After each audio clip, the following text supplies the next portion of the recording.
Դե ինչ սիրելի եղբայրներ եւ քույրեր, անցնենք Աստծո խոսքին, Տիրոջը խոսքի պատգամին, թող Տերը այն օրհնություն եւ շինություն անե մեր հոգիներին, նաեւ լուսավորե մեր սիրտն ու միտքը, որ կարողանանք ավելին ճանաչել մեր Տիրոջը, մեր Աստծուն։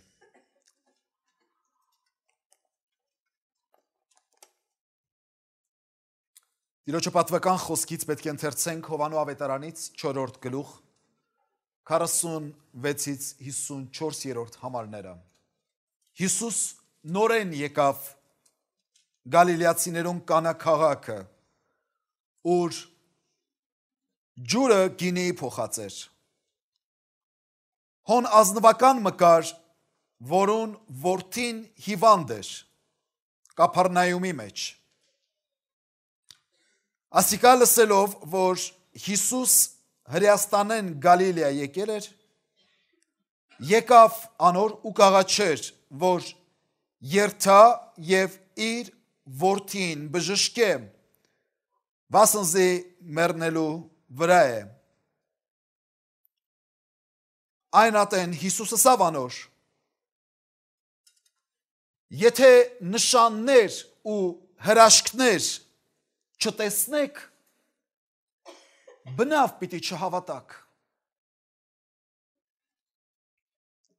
Ազնվականը ասավ անոր. Տեր,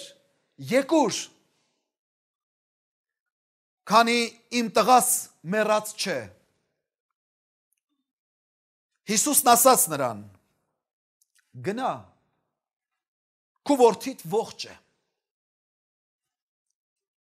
Մարդնալ հավատաց այն խոսքին, որ Հիսուս իրեն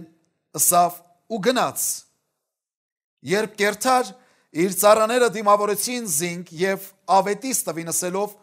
քու տղադ ողջ է։ Այն ատեն հարցուց անոնց թե որ ժամուն սկսավ աղեկի դառնալ, ըսին իրեն 3 ժամը 7-ին տենդը թողեց զանեկա։ Այն ատեն գիտցավ անոր հայրը, թե այն ժամն էր, երբ Հիսուս իրեն ասավ, թե քու տղադ ողջ է, ու հավատաց ինք եւ իր բոլոր տունը։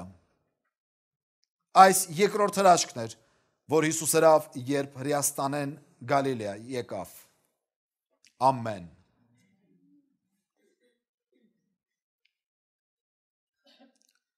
Մեր պատգամի վերնակիրն է հրաշքներ, թե Քրիստոս։ Չգիտեմ այս խոսքը քեզ ինչ որ բան ասեց, թե ոչ։ Տալիս է քեզ մտածելու առիթ։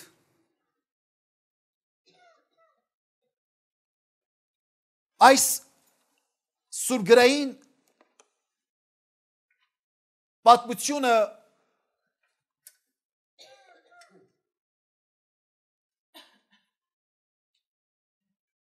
մի գեղեցիկ նկարագրություն է Աստծո ողորմածության, Աստծո մեծ հրաշքի։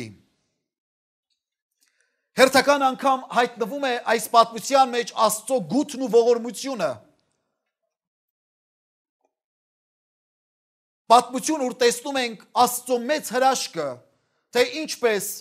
Քրիստոս խափանում է այս ընտանիքի վրա եկող վերահաս դժբախտությունը։ Նա թույլ չի տալիս, որ այս ընտանիքը դժբախտանա։ Հրաշք է գործում եւ մահամերձ տղան կենթանանում է։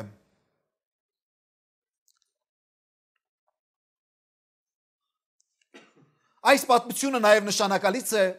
նրանով, որ որպես արդյունք այս հրաշքի ընտանիքը դարձի է գալիս Աստծո, հավատում է Տիրոջը։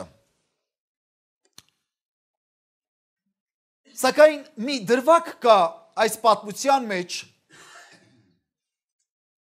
որ արժե այսօր մեր ուշադրությունը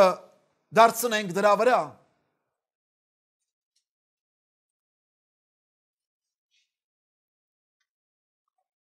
Դա տղայի բժշկությունը չէ, եւ ոչ էլ նրա ընտանիքի ապաշխարությունը կամ դարձը, հավատալը։ Հապա ի՞նչն է։ Հիմա կասեք, բայ էլ ինչ մնաց։ Էլ ինչին ենք ուզում ուշադրություն դարձնել այստեղ։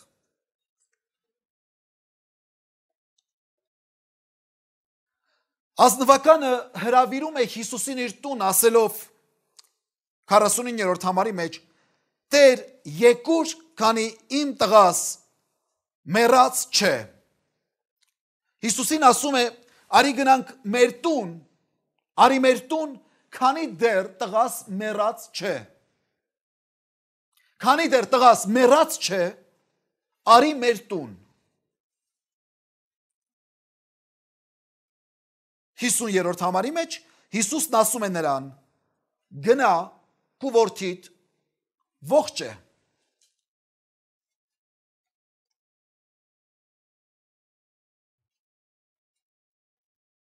Ինչու համար Հիսուս չգնաց։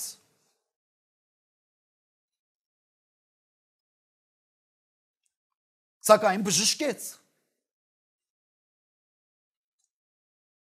Ինչ է, այս մարդը հավատ չուներ։ Իհարկե ուներ այս մարդը հավատ։ Այլապես չէր դիմի Քրիստոսին բժշկության համար։ Գուցե այս մարդը իրեն անարժան էր համարում, որ Քրիստոս իր տուն մուտք գործե։ Ոչ, ինքն անձամբ դիմեց, ասելով արի մեր տուն, ի տարբերություն հռոմեացի հրամանատարի, որ եկավ Քրիստոսին եւ ասաց. Տեր, իմ ծառան, իմ շատ սիրելի ծառան, որ հավատարմորեն երկար տարիներ ծառայել է ինձ, հիմա մահամերձ հիվանդ է, աղրսում եմ քեզ, բժշկիր նրան։ Եվ Հիսուս ինքը ցանկացավ գնալ նրա տուն, բայց հռոմեացին հաշվի առնելով այս նուրբ զգացումները ունենալով, որ դիմացինը ծնունդով հրյա է եւ հրյաների համար սրբապղծություն էր համարվում մուտք գործել հեթանոսի տուն, սակայն նա տեսնելով Քրիստոսի փափկանկատությունը, Քրիստոսի անսահման սերը, որ նա պատրաստ է անգամ մուտք գործելու հռոմեացու տուն, ասում է չէ Տեր, ես արժան չեմ, իմ տուն մի արի։ Որովհետև գիտեմ, որ եթե մի բառ էլ ասես, խոսքով էլ ասես, իմ ծառան կբժշկվի։ Սա հավատքի մի մեծ դրսևորում է։ Բայց ի տարբերություն այդ պատմության, այստեղ այս հրյա ազնվականը հրավիրում է Քրիստոսին, ասում է արի իմ տուն, բայց Հիսուս չի գնում, սակայն բժշկում է։ 48-րդ համարի մեջ մեր Տերն ասում է. այն ատեն Հիսուս ասավ անոր. եթե նշաններ ու հրաշքներ չտեսնեք, բնավ պիտի չհավատաք։ Եթե նշաններ ու հրաշքներ չտեսնեք, բնավ պիտի չհավատաք։ Չէ, կհավատաք, բայց միայն ինչ որ նշաններ եւ հրաշքներ տեսնելուց հետո, այդ դուք կարող եք հավատալ առանց դրա։ Ես ուզում եմ այսօր խոսել ճշմարիտ հավատի մասին, իրական Աստծո գնահատած, Աստծո փնտրած, Աստծո ուզած հավատի մասին։ Հավատների տեսակները կան, սակայն կա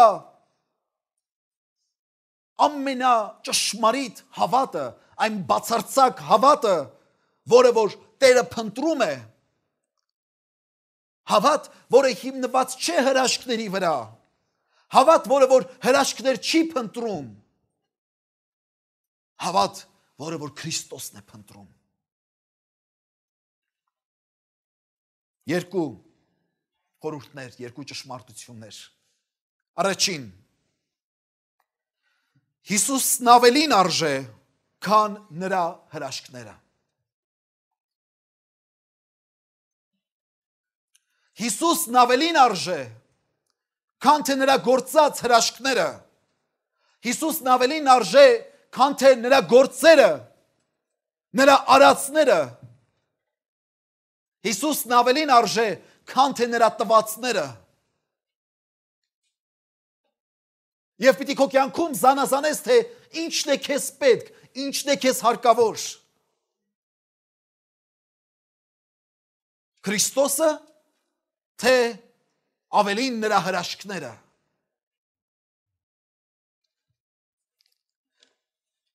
Ասում է Տեր եկուր, Տեր արի, քանի իմ տղաս մեռած չէ։ Արի իմ տուն, քանի դեռ տղաս մեռած չէ։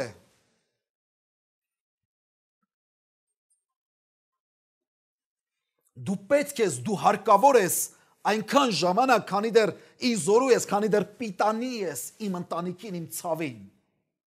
Ես հասկանում եմ, ցավը սարսափելի է, ցավը ահավոր է, եւ միայն ծնողը կարող է սա հասկանալ։ Բայց որքան էլ ցավը մեծ լինի, որքան էլ ցավը ահավոր լինի, Քրիստոսի արժեքը չպետք է իջնի քո կյանքում, չպետք է նսեմանա,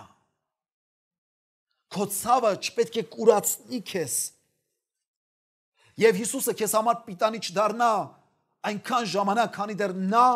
իզորու է քեզ օգտակար լինելու։ Քրիստոսի արժեքը քեզ համար մեծ չպետք է լինի այնքան ժամանակ, քանի դեռ նա կարող է քեզ օգնել, կարող է քեզ ողորմել, կարող է քեզ բժշկել, քո ցավին դարման լինել։ Որովհետև այս դեպքում սլաքը փոխվում է, այս դեպքում ավելի ամեն ինչ քո մասին է, քան թե Քրիստոսի մասին։ Եվ Քրիստոս դառնում է մի կարևոր հանգամանք, մի կարևոր միջոց քո կյանքդ բարելավելու, քո կյանքդ ավելի լավը դարձնելու։ Եվ եթե վաղը հայտնվի ինչ-որ ուրիշ մեկը, որ կարող է ինչ-որ ավելի լավ փոփոխություն բերել քո կյանքում, ինչ գիտենք, գուցե վաղը քո հավատքդ ուղղվի դեպի այդ անձը։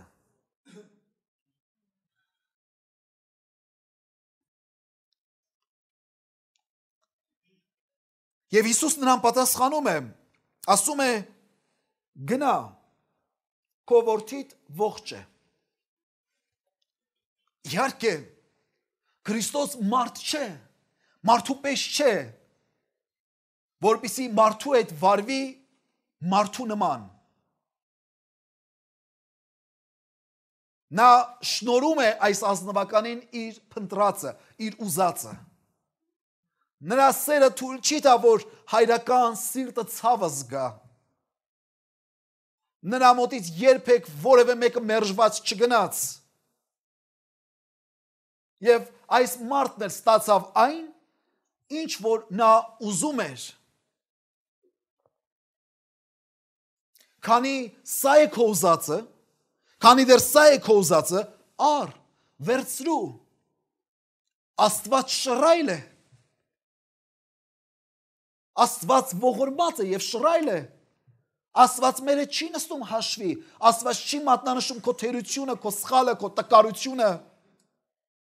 Եթե սա է քո հավատքը, եթե սա է քո ուզածը, վերցրու։ Եվ գիտեք ինչ։ Այս մարդը գրված է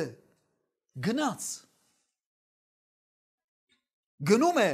բայց առանց անդրադառնալու, որ Հիսուս չկատարեց իր ողջ խնդրվածքը։ Չէ, ինքը գնում է կարծելով, որ Հիսուս արեց իր ողջ ուզածը։ Սակայն եթե մի բա ուշադրություն դարձներ, կտեսներ, որ իր խնդրվածքը ամբողջությամբ չկատարեց Հիսուս։ Որովհետև նրա խնդրվածքը սա էր, նա ասում է, Տեր, եկուր, քանի տղաս մեռած չէ։ Տեր, արի իմ տուն, քանի տղաս մեռած չէ։ Հիսուս թեև ասում է նրան, որ քո տղան ողջ է, այսինքն ես բժշկեցի քո որդուն, բայց Հիսուս չի կատարում նրա ամբողջ խնդրվածքը։ Եվ ամբողջ խնդրվածքը սա էր. արի, եկ իմ տուն։ Հիսուս չի գնում։ Եվ մարդը չի անդրադառնում, որ Հիսուս չկատարեց իր խնդրվածքը։ Եվ նա իրեն բավարարված է զգում։ Նա ուրախ է զգում, նա իրեն երջանիկ է զգում, որովհետև Հիսուս բժշկել է իրեն, որովհետև Հիսուս այդ ցավը վեր է առել, որովհետև Հիսուս այդ դժբախտությունը վեր է առել իր ընտանիքից, որովհետև Հիսուս կենթանացրել է իր զավակին։ Եվ նա ուրախ է, նա երջանիկ է, նա ամեն տեղ գնում, փառավորում է Աստծուն, պատմում է, բայց չի անդրադառնում, որ Քրիստոս չեկավ իր հետ։ Դուք հասկանում եք, կա հավատքի մի ուրիշ էտապ, մի ուրիշ աստիճան, որ մարդը մի պահ պետք է կանգ առնի, մի րոպե, ով է սա, որ կարող է հեռավորության վրա ասել քո որդիդ ողջ է, եւ դա այդպես լինի։ Ուրեմն սա ավելին արժե, քան թե իմ խնդրվածքը։ Սա ավելի կարևոր մեկն է, քան թե ես կարծում եի։ Սա ավելի արժեքավոր է, քան թե այն, որ նա ինձ տվեց։ Նա ստացավ այնքան, որքան որ խնդրեց, սակայն կարող էր առնել ավելին։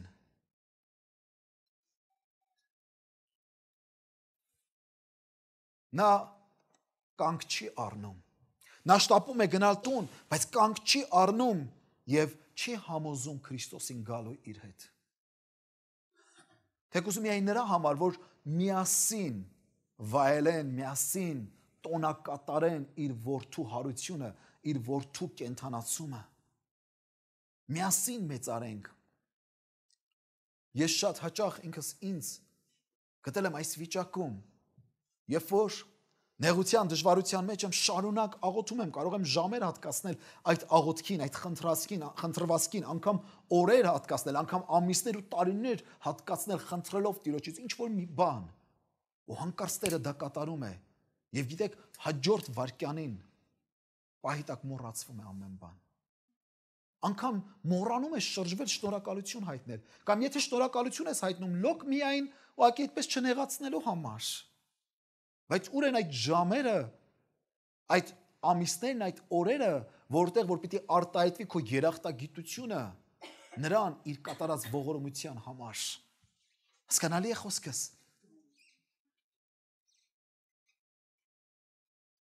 Գրված է, որ նա հավատաց Հիսուսի խոսքին եւ գնաց։ Եթե հավատացիր, ուրեմն մի գնա կամ Հիսուսի հետ գնա։ Ուր էլ որ գնում ես, Հիսուսի հետ գնա, Քրիստոսի հետ գնա։ Մի բավարարվիր միայն Քրիստոսի կատարած հրաշքներով, մի բավարարվիր միայն Քրիստոսի տվածներով։ Քրիստոսի տվածները վայելիր նրա հետ միասին։ Թող նա մասնակցի քո խնջույքներին։ Նա չդառնա միայն քո նեղության ընկերը, նա թող դառնա նաև քո ուրախության ընկերը։ Մեծարիր նրան, պատվիր նրան կյանքիդ բոլոր օրերի մեջ։ Նա ավելին արժե, քան թե նրա տված հրաշքները, քան թե նրա գործած հրաշքները, քան թե նրա արած ողորմությունները եւ ընդհանրապես նրա տվածները։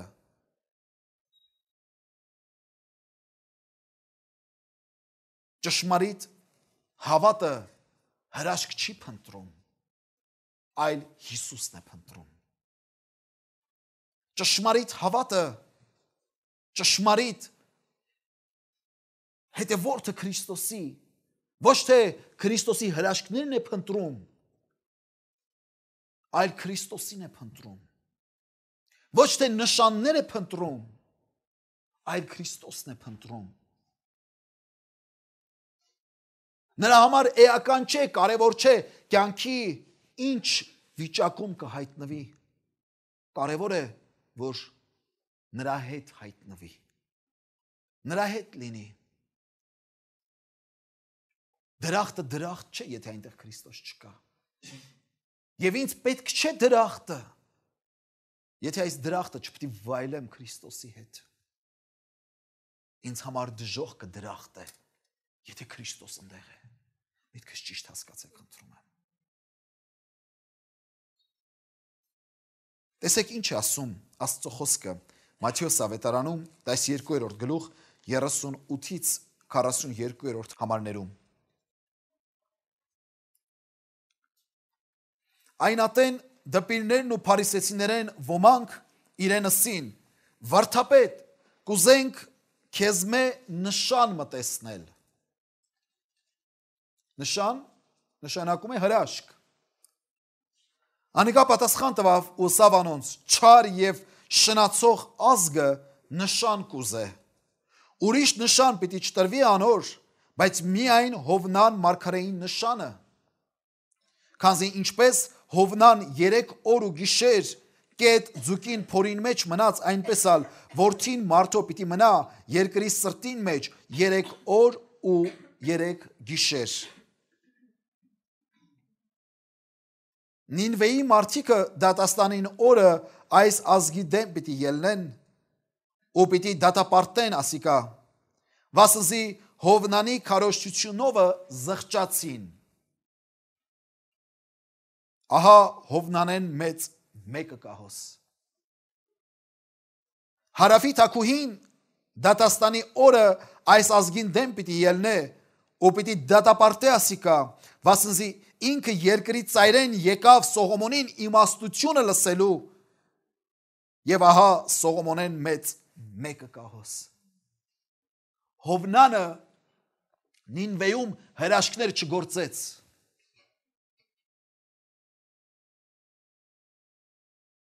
Սակայն Նինվեի ժողովուրդը հավատաց ու ապաշխարեց միայն Հովնանի խոսքերը լսելով։ Հիսուսն ասում է,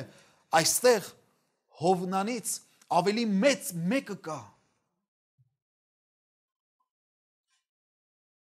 Սակայն ինչ է փնտրում ժողովուրդը։ Ինչ են փնտրում մարդիկ։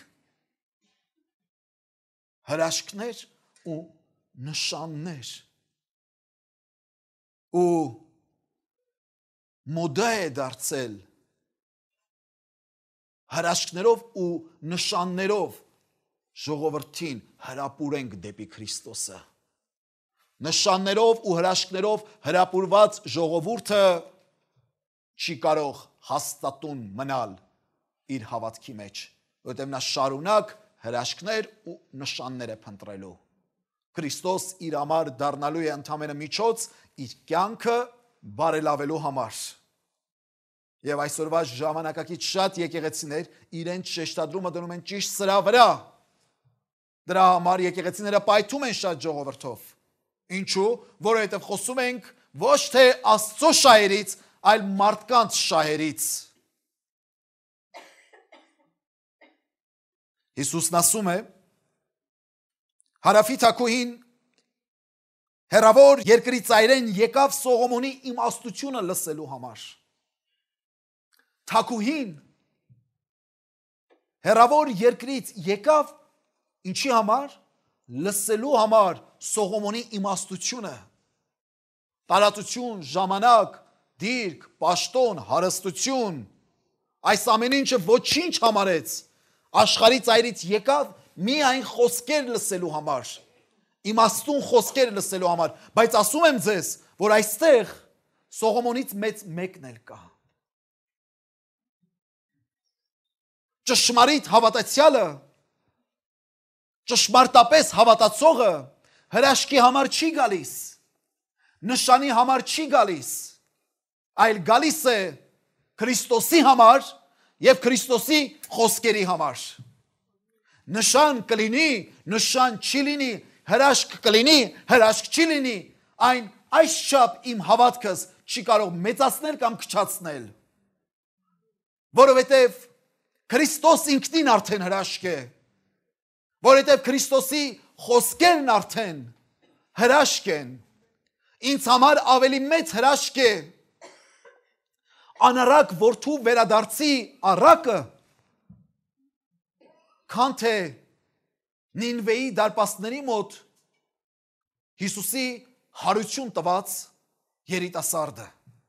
կամ գուցե Ղազարոսը, որ 4 օրվա մեռել էր եւ հարություն առավ։ Սա ինձ համար ավելի պակաս հրաշք է, քան հայրական սիրտը որը որ նկարագրում է Քրիստոս անարակ որդու արակի մեջ, թե ինչպես է շնացող, խաբեբա, արհամարող անարակների հետ իր հոր ունեցվածքը քրտինքով վաստակածը վատնող երիտասարդ մեկին հայրական սիրտը վազելով գնում է դիմավորելու։ Այս է հրաշքը։ Եթե դու սրա մեջ հրաշքը չտեսար, եթե այս պատգամը, այս խոսքը քեզ ավելի չխոսեց, եթե անգամ մեռելները հարություն առնեն աչքիդ առաջ, այն ոչինչ է լինելու քեզ համար։ Ինչն է քեզ հրապուրում։ Նշանը, հրաշքը, թե Քրիստոս։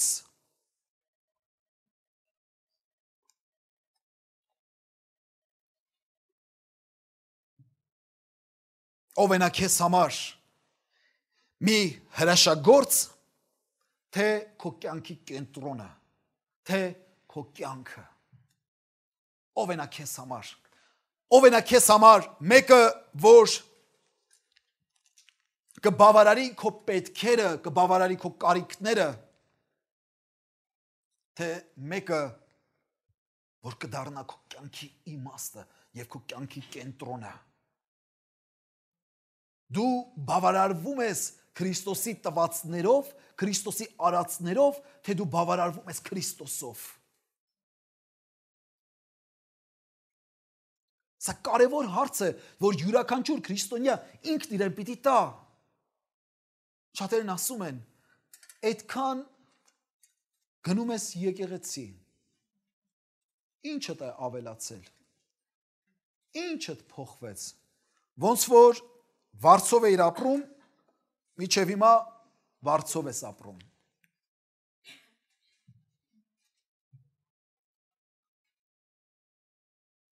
Ընտեղ ձեզ փողով օգնում են, էլ ինչիդ է պետք գնում ես։ Արի կույր մարդուն բացատրի, որ իմ շահը Քրիստոսն է։ Որովհետև եթե անգամ Քրիստոս ինձ հարստություն տա, ինձ տուն, մեքենա, չգիտեմ, ճոխություն, ոսկի, արծաթ, առողջություն, այս ամեն ինչը տա, ես դարձյալ աղքատ եմ, եթե ինքը իմ տուն չի գալիս, եթե ինքը իրեն ինձ չի տալիս, կամ եթե ես իրեն չեմ ընտրում։ Չեմ հիշում, եթե այս պատմությունը պատմել եմ ձեզ, թե ոչ, բայց այն մահմեդական աշխարհից է, իսլամի պատմությունից է։ Ասում են, երբ որ Մուհամեդը իր հետևորդներով գրավեց մի մեծ քաղաք, մի շատ հարուստ քաղաք, բավականին պաշար կար, բավականին հարստություն էին գրավել։ Եվ այդ ողջ հարստությունը դրված էր մի տեղ, եւ Մուհամեդը իր հետևորդներին ասաց. ամեն մեկդ թող ընտրի այն, ինչ ուզում է։ Վերցրեք ինչ որ ցանկանում եք։ Եվ Մուհամեդի հետևորդները վազեցին, մեկը ոսկե ապարանջամ, մյուսը ոսկե թագ, մյուսը այս, մյուսը թանկարժեք քարեր, մյուսը թանկարժեք հագուստներ, եւ ամեն մեկը ինչ ոսկեղեն, ինչ հարստություն ասեց, վերցրեց այդ մեծ հարստության պաշարներից։ Սակայն մի երիտասարդ զինվոր եկավ եւ գրկեց Մուհամեդին։ Մուհամեդը չհասկացավ, այս ինչ է տեղի ունենում, եւ հարցրեց զինվորին, ասաց. ինչ ես անում, շտապիր, գնա, վերցրա։ Մարդն ասաց. ես արդեն վերցրեցի։ Ասաց. ես քեզ եմ ընտրում, ես քեզ եմ ուզում։ Սա իսլամի մեջ է այս պատմությունը։ Եթե մարդը Մուհամեդին ընտրում է, որքան ավելին է Քրիստոս։ Իսկ ցավոք սրտի շատ հավատացյալներ ապրում են կույր կյանք, որոնք ավելի հրապուրված են Քրիստոսի հրաշքներով, որոնք ավելի հրապուրված են Քրիստոսի տվածներով,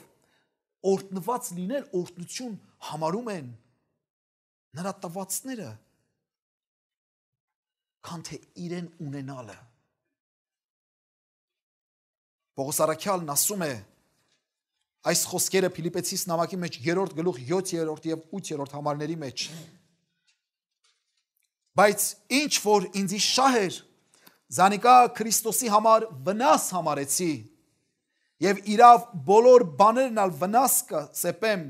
իմ Տիրոջս Քրիստոս Հիսուսին գերազանց գիտությանը համար, որուն համար ամեն բաները զրկվեցա եւ աղտեղություն կհամարեմ, որպեսի Քրիստոսը շահեմ։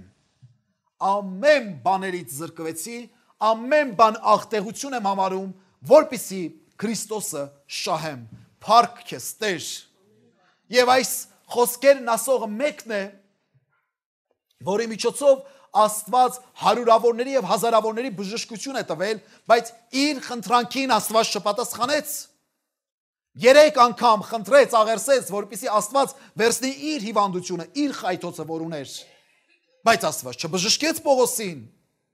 եւ չի նեղանում Քրիստոսից, չի ասում, այս ինչ է, այս ցավը ամեն օր ինձ տանջում է, ինչու համար ուրիշներին բժշկում ես, ես որ այդքան նվիրված եմ քեզ, այդքան ծառայում եմ քեզ, անգամ իմ միջոցով այդքան մարդկանց բժշկություն ես տվել, ինչ չես տալիս այդ բժշկությունը։ Ոչ, այս մարդն ասում է աղբ եմ համարում, ամեն բան աղբ եմ համարում, անգամ ցավս, անգամ հիվանդությունս աղբ եմ համարում, միայն թե Քրիստոսը շահեմ։ Սա է քո ամենամեծ շահը։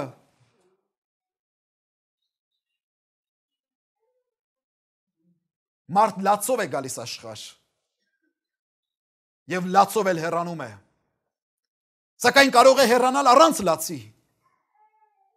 Նա լացով է գալիս, որովհետեւ մենակ է գալիս այս աշխարհ, նա լացով է գնում, որովհետեւ մենակ է գնում այս աշխարհից, սակայն կարող ես ուրախությամբ հրաժեշտ տալ այս աշխարհին, որովհետեւ Աստված քո կյանքի ընթացքում քեզ տալիս է շանս, հնարավորություն մենակ չլինելու։ Այն քո շահած հարստությունը չէ, քո շահած փառքը չէ, քո շահած անունը չէ, քո ունեցած տներդ չեն, հարստությունը չեն, այն Քրիստոսն է, որի ձեռքը բռնած կարող ես հեռանալ այս աշխարհից եւ երբեք քեզ աղքատ չզգալ։ Երկրորդ, մեծագույն հրաշքը արդեն գործվել է, իսկ մնացածը ոչինչ է Աստծո համար։ Ամենամեծ հրաշքը արդեն գործվել է, մնացածը ոչինչ է Աստծո համար։ Տեսեք ինչ է ասում Տիրոջը խոսքը Պողոս առաքյալի բերանով Հռոմեացիս 8-րդ գլուխ 32 համարի մեջ ասում է. նա որ իր որդին չխնայեց, ապա մեր ամենուն համար մատնեց զանիկա, ալ ինչպես անոր այդ բոլոր բաները մեզ չի պարգևեր։ Կրկնում եմ, նա որ իր որդուն չխնայեց մեզ համար, ապա մատնեց, մեզ համար մատնեց, մնացած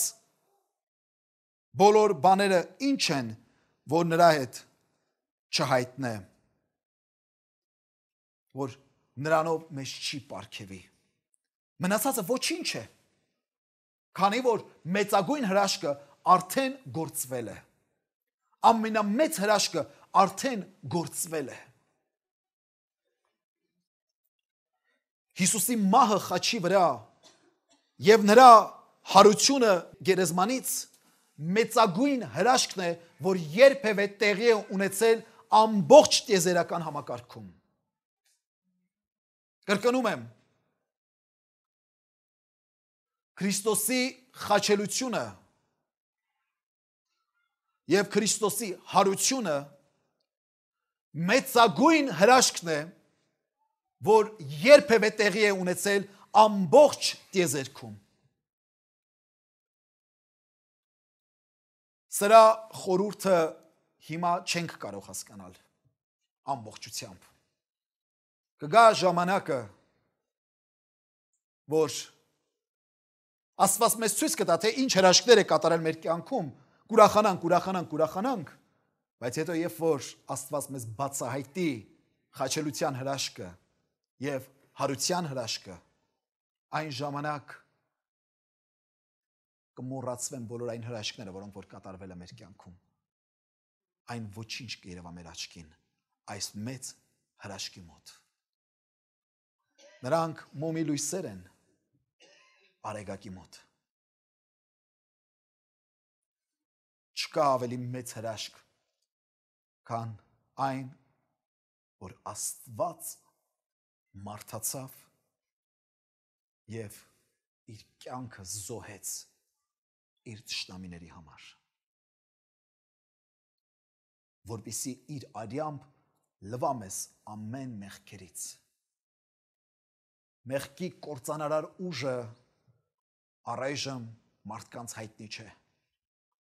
ամբողջությամբ, բայց Քրիստոսի արյունը լվում է ու մաքրում է, լվանում է ու մաքրում է մեզ ամեն անիրավությունից։ Սա մեծագույն հրաշքն է եւ նույնպես նրա հարությունը։ Հարության հրաշքը ոչ թե կայանում է նրանում, որ մեռելը հարություն առավ, 3 օրվա մահացածը։ Չէ, այսպիսի հրաշքներ նախկինում էլ տեղի էին ունեցել։ Հրաշքը հարության կայանում է նրանում, որ Քրիստոս իր հարությամբ հաղթեց հավիտենական մահվանը եւ հաղթանակ շնորհեց բոլոր իրեն հավատացողներին։ Եթե մեկը ինձ հարցնի, թե ինչ հրաշքի ականատես ես եղել, ես այո կարող եմ պատմել, կործանվող ինքնաթիռից հրաշքով դուրս եմ եկել, կարող եմ պատմել, որ հիվանդ է, աղոթեցի, բժշկվեցի, կամ քաղցկեղով հիվանդի համար աղոթեցի, բժշկվեց, կամ երկար տարիներ զավակ չուներ, կինը աղոթք արեցինք եւ զավակ ունեցավ։ Շատ ուրիշ հրաշքների ականատես ենք եղել, բայց ախր ամենամեծ հրաշքի ականատեսն ենք մենք եղել։ Դա Քրիստոսի խաչելությունն է, որը տեսել եմ հավատքի աչքերով եւ նրա հարությունը, որի ապացույցը իմ կյանքի մեջ է։ Սա մեծագույն հրաշքն է, որի ականատեսն ենք եղել մենք։ Եվ սա բավարար է ինձ համար ու բավարար քեզ համար, որպեսզի դու հավատաս, որպեսզի ողջ կյանքդ կառուցես նրա վրա ու լինես բավարարված այս կյանքում։ Զգաս քեզ բավարարված այս աշխարհում, զգաս քեզ շնորհակալ սրտով լցված մեկը, որովհետև նա արել է ամեն բան քեզ համար, իսկ մնացածն ինչ է, որ չանի։ Փառք իրեն։ Նա ինձ համար շատ ավելի կարևոր է, քան թե իր արած հրաշքները, քան թե իր արած գործերը։ Սովորենք գնահատել ավելի Քրիստոսին, քան թե Քրիստոսի տվածները։ Սովորենք արժևորել ավելի Քրիստոսին, քան թե նրա արածները մեր կյանքում։ Ու մենք դժգոհություն չհայտնենք Աստծուն, թե ինչու համար այս բանը չես արել, այս բանը չես արել, այս բանը չես տալիս, այն բանը չես տալիս։ Ցավոք սրտի հաճախ լսում եմ այսպիսի արտահայտություններ հավատացյալ մարդկանց բերանից։ Օ, ինձ Աստված շատ է օրհնել, այսօր ինձ Աստված օրհնեց, այնքան գումար տվեց, այնքան փող տվեց, ինձ Աստված օրհնեց, այս մեքենան տվեց, Աստված ինձ օրհնեց, այս տունը տվեց, Աստված ինձ օրհնեց, ես օրհնված եմ, որովհետև այս ունեմ։ Եվ կարող ինչ որտեղ էլ քեզ նայի, որպես ոչ օրհնված, որովհետև ոչ տուն ունես, ոչ բարձր աշխատավարձ ունես, ոչ մեքենա ունես։ Դու ավելի տգար, թույլ քրիստոնյա ես, որովհետև քեզ Աստված չի օրհնել, իսկ ինձ Աստված օրհնել է։ Սա խեղճ, թույլ, տկար եւ կույր հավատացյալի խոսակցություն է։ Այդ դեպքում աշխարհում իմ ճանաչած ամենաչորտնված մարդկանցից մեկը եղել է Գրիգոր Լուսավորիչը, Գրիգոր Նարեկացին, խեղճերը փոսի մեջ 13 տարի, 14 տարի ապրել են։ Այս մարդիկ ընդհանրապես օրհնված չեն եղել, եթե այդ դատողությամբ հաշվենք։ 14 տարի, 13 տարի առնետների եւ կարիճների եւ օծերի եւ մահացածների, մեռածների ոսկորների մեջ է ապրել մարդը։ Էլ սրա օրհնությունը ո՞րն է։ 21-րդ դարի հավատացյալներին Աստված ավելի շատ է սիրում, ավելի շատ է օրհնել։ խեղճ մտածելակերպ եւ հակաքրիստոնեական մտածելակերպ։ Ես Քրիստոսն ունեմ եւ սա է մեծագույն օրհնությունը։ Քրիստոս իմ տան մեջ է բնակվում եւ ես ամեն օր վայելում եմ նրա դեմքի քաղցրությունը, նրա հոգու ջերմությունը, սրանից ավելի մեծ օրհնություն ես փնտրում ես կյանքում։ Երբ մնացածը դառնում է ավելի մտահոգիչ, մարմինը, փողը, գործը, մեքենան, եւ սա ունենալու դեպքում ենք միայն մեզ օրհնված համարում, այսպիսով մենք ստվերում ենք մեծագույն հրաշքը։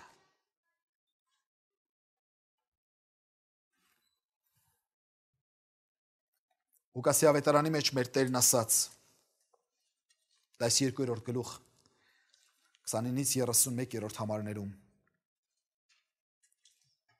Ալ դուք մի փնտրեք, թե ինչ պիտի ուտեք ու ինչ պիտի խմեք ու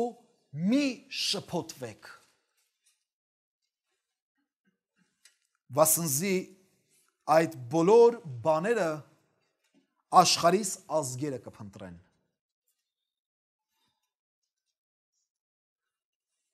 Ձեր հայրը գիտե, թե ասոնք ձեզի պետք են,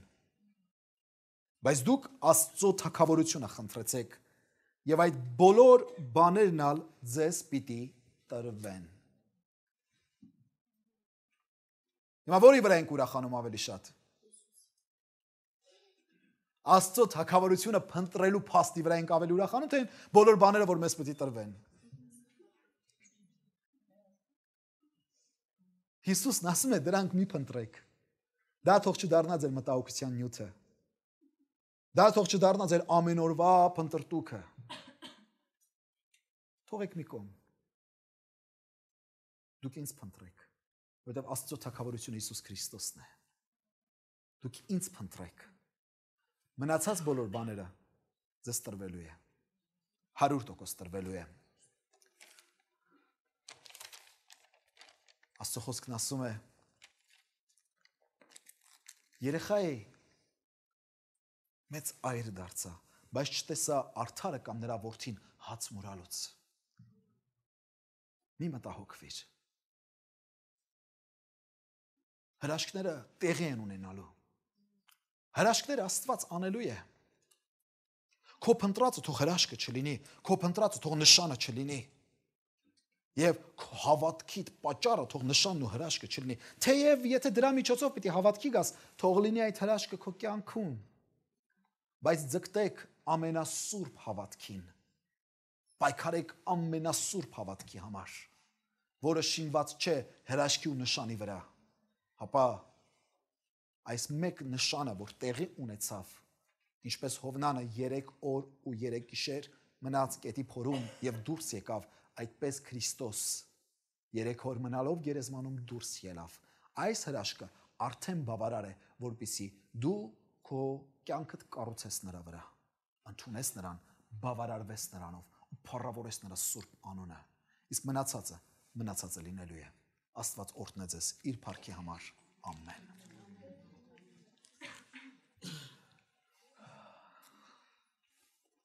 Այժմ սիրելի եղբայրներ եւ քույրեր, կոչ եմ անում, որ մեր գլուխները խոնարհեցնենք աղոթքի համար եւ հատկապես այս առիթը գործածենք հաշտվելու, ապաշխարելու, խոստովանելու եւ ընդունելու Քրիստոսին մեր կյանքերում։ Եթե մինչեւ հիմա Քրիստոս քո կյանքի Տերը չես հռչակել, այսօր լսեցիր, որ նա է քո կյանքի մեծագույն պետքը, մեծագույն կարիքը։ Սիրելի բարեկամ, սիրելի հարազատ, Քրիստոսով եղբայր եւ քույր, աղաչում եմ քեզ, այսօր հաշտվիր Տիրոջդ հետ։ Հիսուս իր ձեռքերը պարզած քեզ է սպասում հիմա։ Միայն թե հավատքով սրտանց նրան դիմիր, խոստովանելով մեղքերդ։ Սուրբ Գիրքն ասում է, եթե խոստովանենք մեր մեղքերը, հավատարիմ ու արդար է նա մեր մեղքերը ներելու մեզ